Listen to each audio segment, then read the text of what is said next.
വഖഫിൻ്റെ പേരിൽ വഖഫ് ആളുകളുടെ ഭൂമി പിടിച്ചെടുക്കുന്നു എന്ന് പറഞ്ഞിട്ട് ഒരു ക്യാമ്പയിൻ നടത്തിയിട്ട് ഇന്ത്യയിലാകെ ഒരു നിയമത്തെ മാറ്റിയെടുക്കാൻ ശ്രമിക്കുന്നത് ശരിയായ രീതിയല്ല.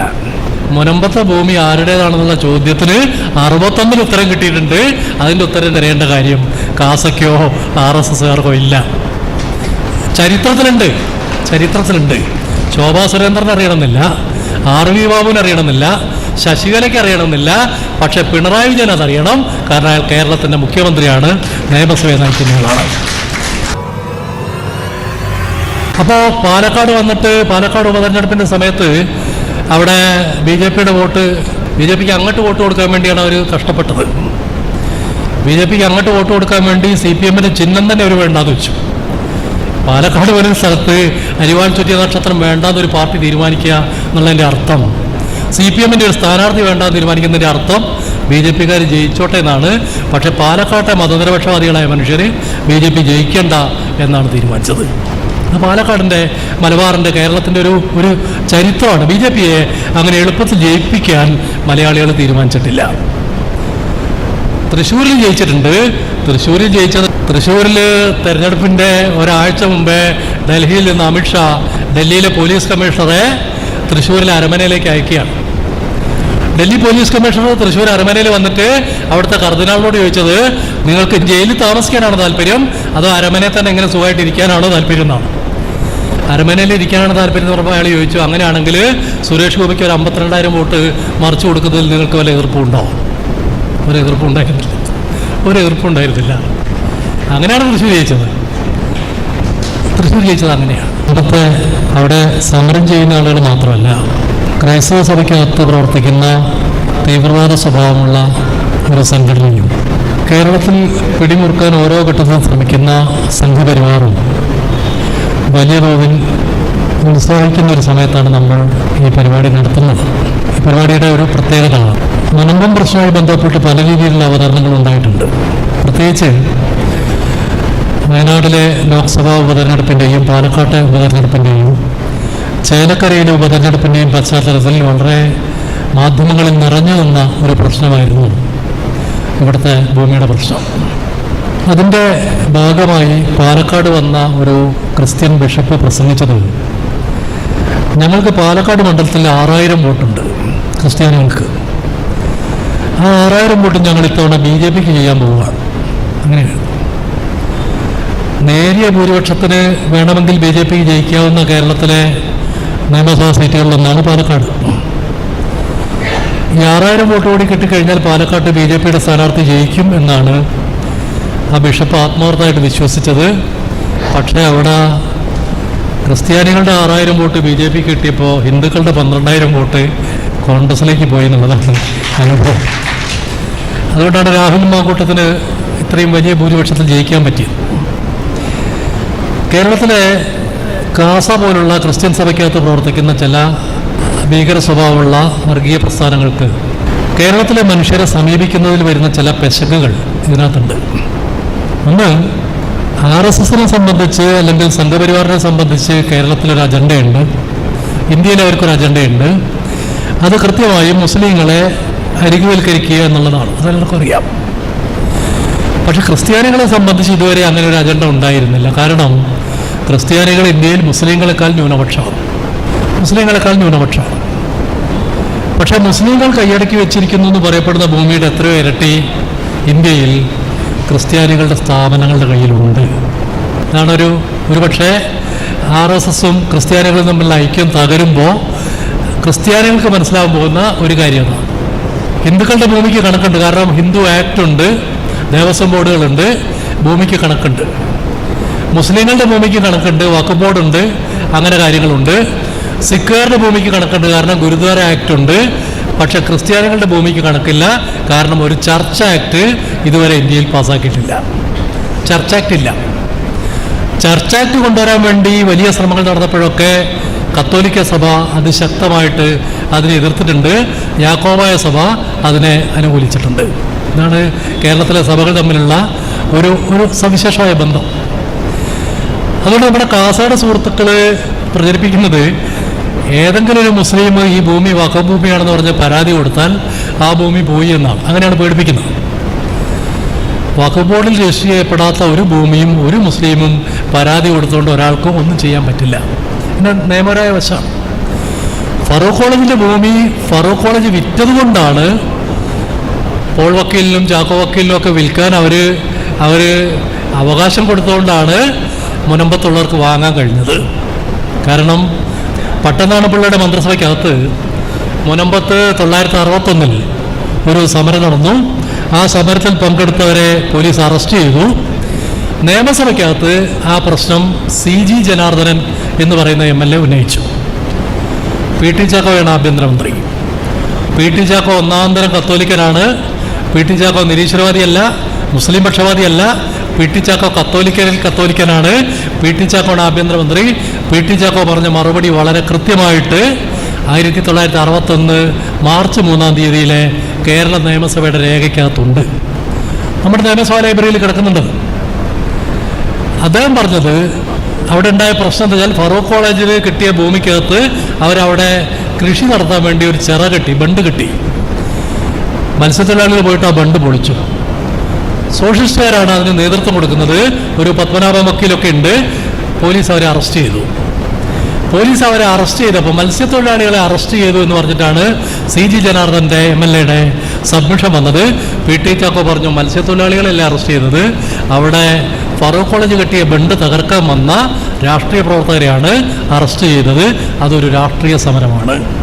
അത് ഫറൂഖ് കോളേജിൻ്റെ ഭൂമിയാണ്. ഫറൂഖ് കോളേജിൻ്റെ ഭൂമിക്കകത്ത് അത് അതിക്രമം കാണിച്ചവരെ അറസ്റ്റ് ചെയ്തിട്ടുണ്ട്.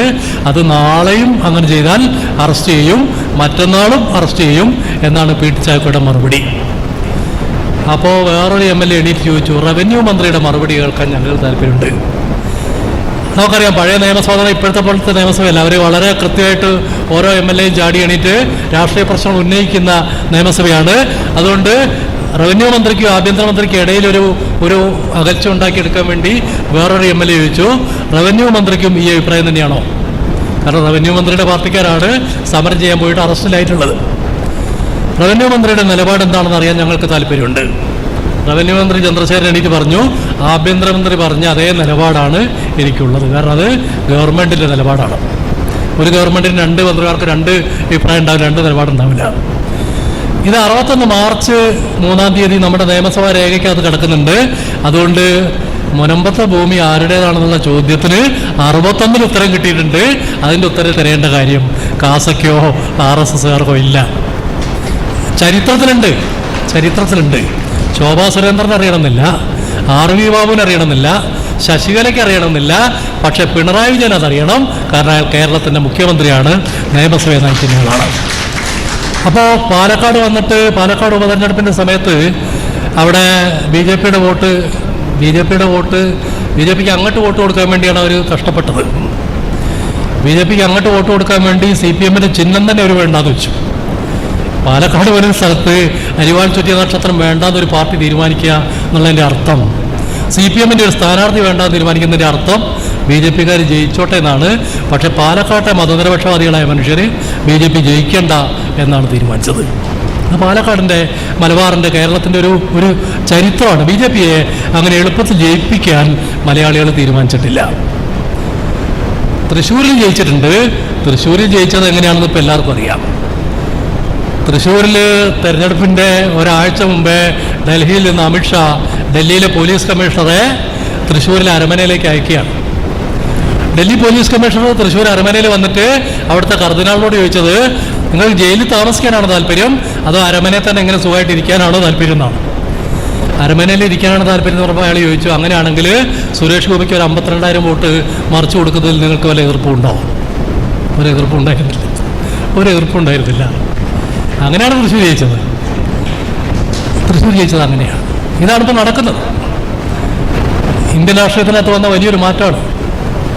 മുമ്പ് ഒരിക്കലും ഉണ്ടായിട്ടില്ല. ഇന്ദിരാഗാന്ധിയെ പോലുള്ള വലിയ അതിശക്തരായ ആളുകളൊക്കെ രാജ്യം ഭരിച്ചിട്ടുണ്ട്. പക്ഷെ അമിത്ഷാ ചെയ്ത പോലെ ഒരു കാര്യം ഇന്ദിരാഗാന്ധി ഒരിക്കലും ചെയ്തിട്ടില്ല. അടിയന്തരാവസ്ഥയിൽ പോലും ചെയ്തിട്ടില്ല. ഒരൊറ്റ കാര്യം പറയും. ഇന്ന് BJPയുടെ ഏറ്റവും പ്രധാനപ്പെട്ട മുഖ്യമന്ത്രിമാരിൽ ഒരാളായിട്ട് വരുന്നത് ആസാമിലെ ഹിമന്ത ബിശ്വ ശർമ്മയാണ്. പഴയ കോൺഗ്രസ് നേതാവാണ്. അവിടെ ആസാമിന് ബീഫ് നിരോധിച്ചിരിക്കുകയാണ്. ഹിമന്ത ബിശ്വ ശർമ്മ എങ്ങനെയാണ് കോൺഗ്രസ് വിട്ട് BJP യിൽ പോയെന്നുള്ളത് പിന്നീടൊരു CBI ഉദ്യോഗസ്ഥൻ, അതുമായി ബന്ധപ്പെട്ട ഒരു അഴിമതി കേസ് അന്വേഷിച്ച CBI ഉദ്യോഗസ്ഥൻ രേഖപ്പെടുത്തിയിട്ടുണ്ട്. ചില അഴിമതി കേസിൽപ്പെട്ടിട്ട് ഹിമന്ത ബിശ്വ ശർമ്മയെ CBI ഉദ്യോഗസ്ഥർ ചോദ്യം ചെയ്യുകയാണ്. അങ്ങനെ ചോദ്യം ചെയ്യുന്ന CBI ഉദ്യോഗസ്ഥന് ഡൽഹിയിൽ നിന്നൊരു കോൾ വരികയാണ്, ഒരു ഫോൺ കോൾ വരുന്നു. ആ ഫോൺ അറ്റൻഡ് ചെയ്തപ്പോൾ അയാൾ വിറച്ചുപോയി. അത് അമിത്ഷായാണ്, സാക്ഷാൽ അമിത്ഷാ. അയാളോട് ചോദിച്ചു, ഇവൻ എന്താ പറയുന്നത്? ആര്? ഈ ഹിമന്ത ബിശ്വ ശർമ്മ. CBI ഉദ്യോഗസ്ഥർ പറഞ്ഞ അയാൾ കാര്യമായിട്ടൊന്നും പറയുന്നില്ല, ഒന്നും സമ്മതിക്കുന്നില്ല. എന്നാൽ നീ അവന് ഫോൺ കൊടുക്കുക.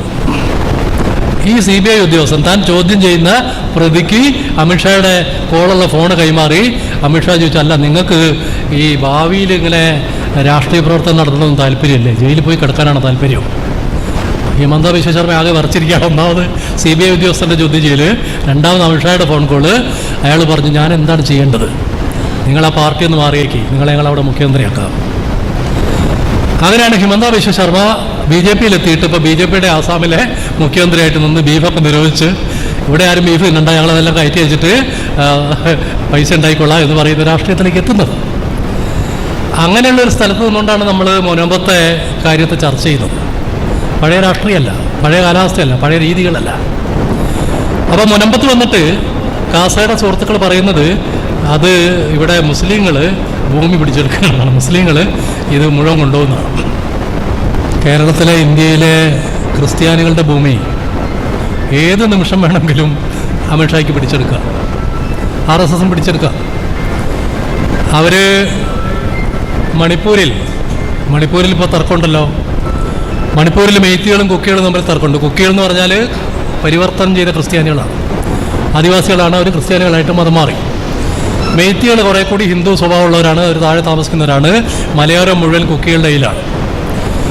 കുക്കികളും മെയ്ത്തികളും തമ്മിൽ വലിയ സായുധമായ ഏറ്റുമുട്ടലുണ്ട്. കുക്കികളൊക്കെ നാടുവിട്ട് പോയിട്ടുണ്ട്. 63,000 ഹെക്ടർ ഭൂമി, കുക്കികളുടെ ഭൂമി, അഡാനിക്ക് എണ്ണപ്പന കൃഷിക്ക് വേണ്ടി ഇപ്പോൾ കൊടുത്തിരിക്കുകയാണ്. ഏതെങ്കിലും കത്തോലിക്ക ബിഷപ്പിന് കാസക്കാർക്ക് വല്ല ഉത്കണ്ഠ കേരളത്തിലുണ്ടോ കുക്കികളെ കുറിച്ചിട്ട്? അവർ ദളിത് ക്രിസ്ത്യാനികളാണ്. ദളിത് ക്രിസ്ത്യാനികളുടെ കാര്യത്തിൽ കത്തോലിക്ക മതവിശ്വാസികൾക്ക് ഉത്കണ്ഠയുടെ ആവശ്യമില്ല. കാരണം കത്തോലിക്കരെ വിശ്വസിക്കുന്നത് അവർ കേരളത്തിലെ നമ്പൂതിരിമാർ മാർഗം കൂടിയവരാണെന്നാണ്. നമ്പൂതിരിമാർ മാർഗം കൂടിയവരാണ് കത്തോലിക്കർ. സുറിയാനി ക്രിസ്ത്യാനികൾ, സീറോ മലബാർ സഭയുടെ ആളുകൾ. തെലങ്കാനയിലെ ഒരു പഴയ CPIM നേതാവ് സത്യമൂർത്തിയുടെ മരുമകൾ ഒരു പുസ്തകം എഴുതിയിട്ടുണ്ട്, ആനകൾക്കിടയിലെ ഉറുമ്പുകൾ. ദളിതരും സവർണരും എങ്ങനെയാണ് ജീവിക്കുന്നതെന്നാണ്. സത്യമൂർത്തിയുടെ മരുമകൾ വളരെ കഷ്ടപ്പെട്ടൊരു ഹോസ്റ്റലിൽ താമസിക്കുകയാണ്, ക്രിസ്ത്യാനികളുടെ ഹോസ്റ്റലാണ് തെലങ്കാനയിൽ. അവിടെ ഒരു പള്ളിയേ ഉള്ളൂ. ആ പള്ളിയിലാണ് എല്ലാവരും, ദളിത് ക്രിസ്ത്യാനിയും സവർണ ക്രിസ്ത്യാനിയും പ്രാർത്ഥിക്കുന്ന ഒരേ പള്ളിയിലാണ്. പക്ഷേ ആ പള്ളി പ്രാർത്ഥിക്കാൻ പോകുന്ന ചില ആളുകൾ മറ്റ് കുട്ടികളെ കൂടെ ചേർക്കില്ല. കോട്ടയത്തു നിന്നും, കാഞ്ഞിരപ്പള്ളിയിൽ നിന്നും, തിരുവല്ലയിൽ നിന്നൊക്കെ മലയാളത്തിൽ നിന്ന് പോയ കുറേ അതിസുന്ദരികളായ മലയാളി പെൺകുട്ടികൾ. ആ സുജാത പറയുന്നുണ്ട്, അവരെ കണ്ടാൽ നർഗീസ് ദത്തിനെ പോലെയും ഹേമമാലിനിയെ പോലെയുള്ള സൗന്ദര്യമുള്ളവരാണ്. പാലായിൽ നിന്നും കാഞ്ഞിരപ്പള്ളിയിൽ നിന്നൊക്കെ പോകുന്ന കുട്ടികളാണ്. അവർ പ്രാർത്ഥിക്കാൻ പോകുമ്പോൾ ഞങ്ങളെ കൂട്ടൂല, അവർ മെസ്സിൽ ഭക്ഷണം കഴിക്കാൻ പോകുമ്പോൾ ഞങ്ങളെ കൂട്ടൂല. ഒരു ദിവസം ഞാൻ അതിലൊരു കുട്ടിയോട് ചോദിച്ചു, എന്താ ഞങ്ങളും ക്രിസ്ത്യാനികളാണല്ലോ, നിങ്ങൾ ഞങ്ങളെ ഉൾപ്പെടുത്താത്ത എന്താണ്? അവർ പറഞ്ഞു, ഞങ്ങൾ നമ്പൂതിരിമാർ മതം മാറിയിട്ട് ക്രിസ്ത്യാനികളായവരാണ്, നിങ്ങളെപ്പോലെ ദളിതർ ക്രിസ്ത്യാനികളായിട്ട് വന്നവരല്ല, അതുകൊണ്ട് നിങ്ങളും ഞങ്ങൾ രണ്ടാണ്.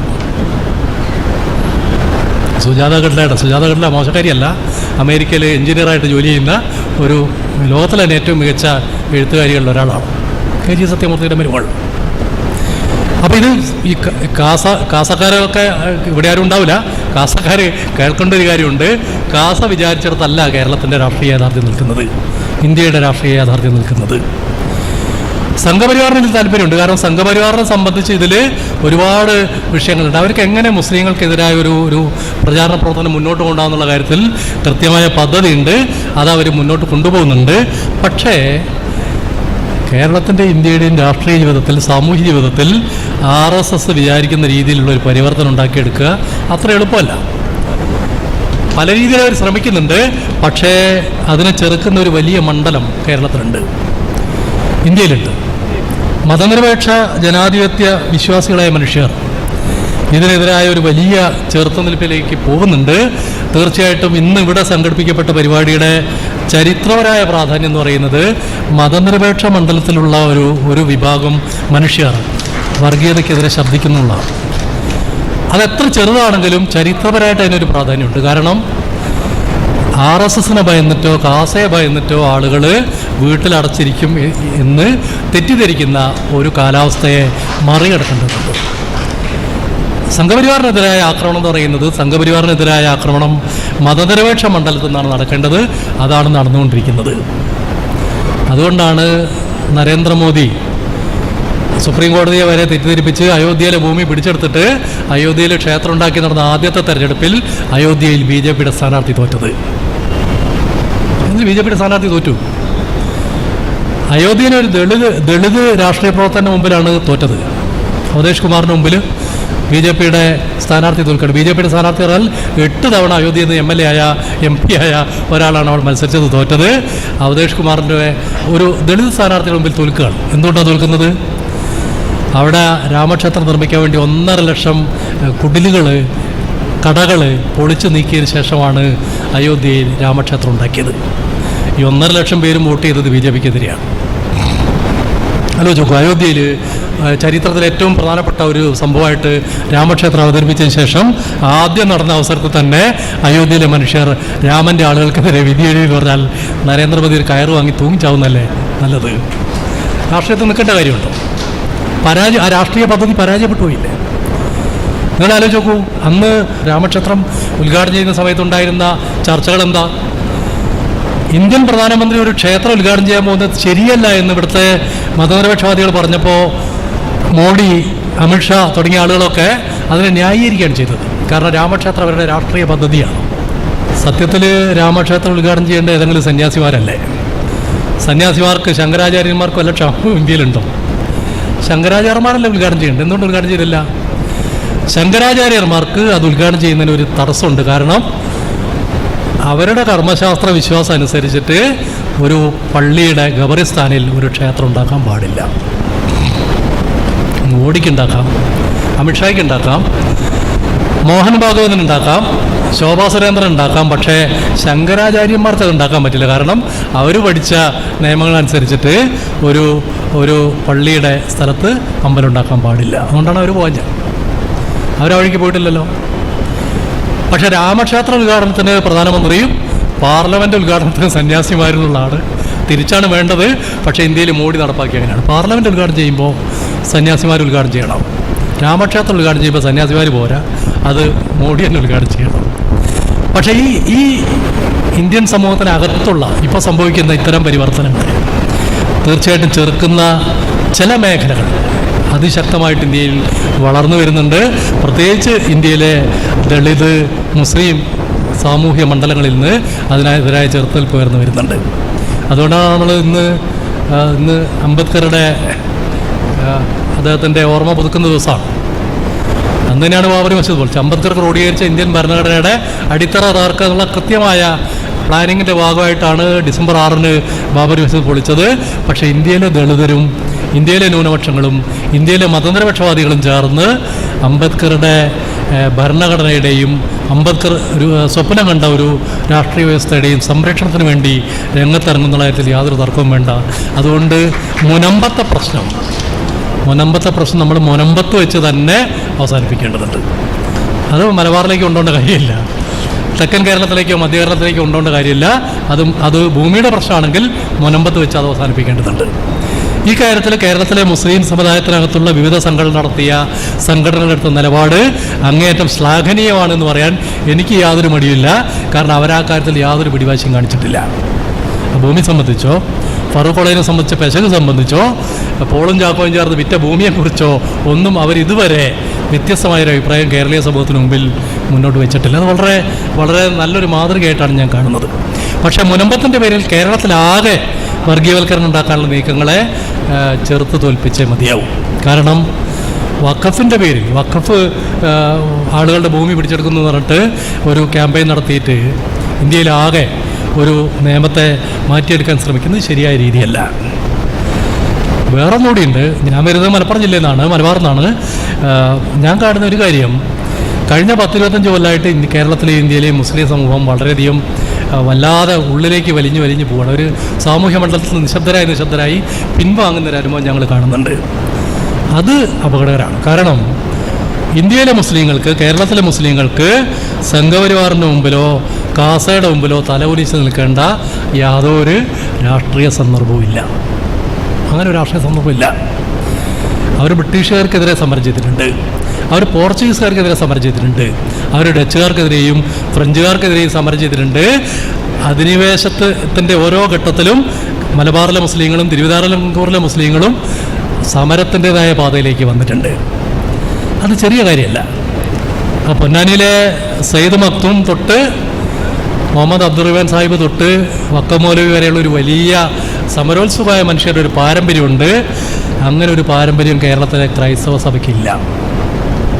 കേരളത്തിലെ ക്രൈസ്തവ സഭ ബ്രിട്ടീഷുകാരുടെ കൂടെ ഉറച്ചു നിന്നിട്ടുണ്ട്. യാക്കോബായക്കാരൊഴികെയുള്ള എല്ലാ സഭകളും പോർച്ചുഗീസുകാരുടെ കൂടെ ഉറച്ചു നിന്നിട്ടുണ്ട്. ബ്രിട്ടൻ്റെ താല്പര്യങ്ങൾക്കനുസരിച്ച് ഇന്ത്യയിൽ സ്വാതന്ത്ര്യ സമരത്തെ ഒറ്റിക്കൊടുത്തിട്ടുണ്ട്. ഗാന്ധിജി അന്തിക്രിസ്തുവാണെന്ന് മലയാള മനോരമയ്ക്കകത്ത് അച്ചടിച്ചിട്ടുണ്ട്. ഹിറ്റ്ലർ ജർമ്മനിയിൽ അധികാരത്തിൽ വന്നപ്പോൾ കോട്ടയത്ത് ജർമ്മൻ ഭാഷ പഠിപ്പിക്കാൻ വേണ്ടി ട്യൂഷൻ സെൻറ്റർ വരെ തുറന്നിട്ടുണ്ട്. മുസ്ലിങ്ങൾക്ക് ഇങ്ങനെ ഒരു അപമാനകരമായ ചരിത്രമില്ല. അവിടെ കാസയുടെ ആളുകളോട് വെല്ലുവിളിക്കാൻ ഞങ്ങൾ തയ്യാറാണ്, കത്തോലിക്കരോട് ചോദ്യം ചോദിക്കാൻ ഞങ്ങൾ തയ്യാറാണ്, മതനിരപക്ഷവാദികൾ തയ്യാറാണ്. ഈ ചോദ്യങ്ങൾ ഇനി മുന്നോട്ട് പോകണമെന്ന് മാത്രം പറഞ്ഞുകൊണ്ട് ഞാൻ ആദ്യമായിട്ടാണ് മട്ടാഞ്ചേരിയിൽ വരുന്നത്. പല സ്ഥലത്തും പ്രസംഗിച്ചിട്ടുണ്ട്. മട്ടാഞ്ചേരി പ്രസംഗിക്കാനുള്ള ഒരു അവസരം കിട്ടിയത് ഇപ്പോഴാണ്. അത് പ്രേംബാബു അടക്കമുള്ളവരോട് നന്ദി പറയാണ്. നിങ്ങൾക്ക് അഭിവാദ്യം.